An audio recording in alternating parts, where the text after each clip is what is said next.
Të si ndikon radiologjia në trajtimin e hershëm të sëmundjeve serioze, këtë rast të kancerit? Radiologjia ndikon shumë. Radiologjia është qelësi i diagnostikimet.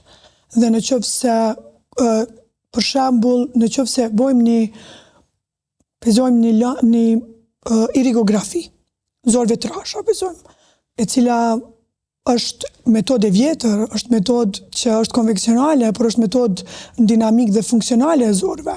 Në qoftë se e bojmë për shembull me kontrast peros dhe shohim, mundem me gjetë tumorin e zorëve në fazën fillestare, kur viç ka fillu me dalë mukosë. E kemi fenomenin e drasës në ujë, që nuk kontrastin e shkon për njëherë, dhe ne si radiolog me njëherë alarmojmë gastroenterologun që me marë biopsi dhe e zem në fazat e hershme.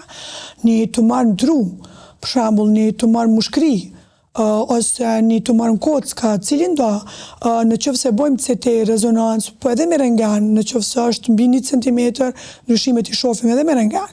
Mirë po, ultrazëri, CT-ja dhe rezonanca magnetike, e tash PET-CT-ja normalisht është edhe funksionale, po PET-CT ne kemi për metastaza edhe për problematikat e tumorëve të cilat vinë diagnozë diferenciale me inflamacione, kur mesim një farudh kryqe që nuk dim është ndonjëherë biopsia del e pa qartë, atëherë PET-CT-ja na e sqaron. Radiologjia është, si me thanë, fillimisht dera e parë ku bëhet diagnostikimi. A na e përmend ndonjë rast prej pacientëve që të ka prek më së shumti emocionalisht? Ose që në radiologji ka shumë raste të cilat prekin emocionalisht, me thonë drejtën. Unë si specializante e vitit parë, më të thonë që më kujtohet një rast kur pacienti fëmijë kishte me botë CT-n e trurit me kontrast dhe pacienti u bë alergjik aty në kontrast. Dhe ndjenja me lajmëru prindën dhe me nxjerr pacienti për asaj situate me anestesiologun ka qenë tmerruse. Edhe për mua ka qenë mjaft e rëndë, sidomos mandena edhe kur diagnostikohen me sëmundje maligne është shumë e vështirë. Është shumë e vështirë, sidomos kur kemi të bëjmë me pacienta që janë të fëmijë. Doktorish, a ka mite për radiologjin? Cilat janë ato? Cilat kishe pas qaf me i largu? Po, radiologjia, fillimisht, me thonë drejtën, ndonjëherë ka mite edhe prej njerëzve profesional. Sa e çuditshme, si me thanë, shpesh herë merroj momenti kur i thu dikujt na jam radiolog, thotë ti këshir fotografia, që të thata, dhe në ti met në atë kuptimin, dhe me thonë që nuk është fotografi, radiologjia është imazheri që ti e shef pacientin, dhe me thonë në brendësinë e pacientit që asë njëri për klinicista nuk mundet me pa. Dhe me thonë miti parë është kë. Mande miti tjetër o thotë, po ju s'keni pacienta, si prek një pacientat heq.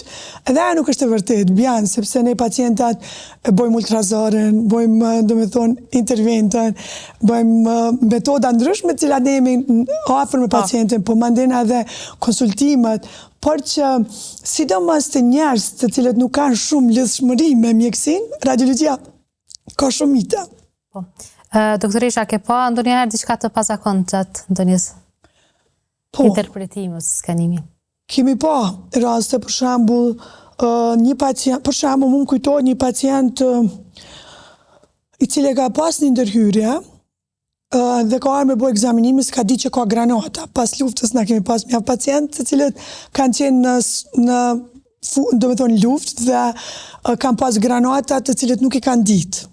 Dhe në rezonancë magnetike në që se futesh me granat, mundet me vdek pacienti, sepse aje tërhek magnetën dhe kemi pa në moment saktum dhe kemi reagu me njëherë, sepse kemi pa gjanat, do me thonë, shumë specifike, po këto e matë zakonshme që na i shohim gjatë ekzaminimeve. A do të kenë do një kujdes, ose çfarë këshille ja u jep këtyne personave që kanë granata? Pacientët të cilët kanë metal në trup, edhe i cili nuk është titanium, në qoftë se kanë pacemaker, pacientët të cilët janë klaustrofobik, këta të cilët kanë, do me thonë, metale, nuk preferohet më fut në rezonancë, do me thonë është e kontraindikume, andaj bëhet CT-ja ose ndonjë metodë tjetër relevante me cilën varësisht për diagnozës. Ndërsa këta të cilët janë klaustrofobik, zakonisht edhe fëmijët tentojmë mi bë me anestezian. Ndërsa për gratë shtatzana është një risi që gratë shtatzana mundën me kry rezonancën magnetike, mirë po s'rekomandohet në 3 mujoren e parë. Jo për shkak që është bën një studim që kena në efekt që bën, mirë po për shkak frikës nanës që është në 3 mujoren e parë dhe rezonanca magnetike i bën disa zhurma të çuditshme dhe nana mundet mu shqetësu, mendohet mos bëhet në abort spontan ose tendencë për ase, dhe një diçka një këshill që gratë shtatzana në qoftë se bëjnë rezonancë magnetike nuk guxojnë me përdor kontraste sepse e kalon barierën placentare. A të kujtohet në ndonjë rast kur ekzaminimi radiologjik le të themi ja ka shpëtuar jetën atij personi ose Po, çdo ditë. e ka Në radiologji çdo ditë nga një jetë shpëtohet. Për shembull, në qoftë se pacienti e ka një hemoragji, pacienti rëzohet, vjen e bën një CT, e bën i bot një hematom, më njëherë qom të neurokirurgu dhe mandena ndërhyn. Ose për shembull të pneumotoraksi, që është futja e ajrit mes pleurave, që se pacienti e ka pas një bullë emfizematoze më herët dhe në gjatë ngasjes veturës, një kolitje më e shprehur, mundet më ardhë deri një pneumotoraks spontan. Me një radiografi e zbulon që kemi të bëjmë me pneumotoraks, shkon kirurgji torakale e shpëton jetën.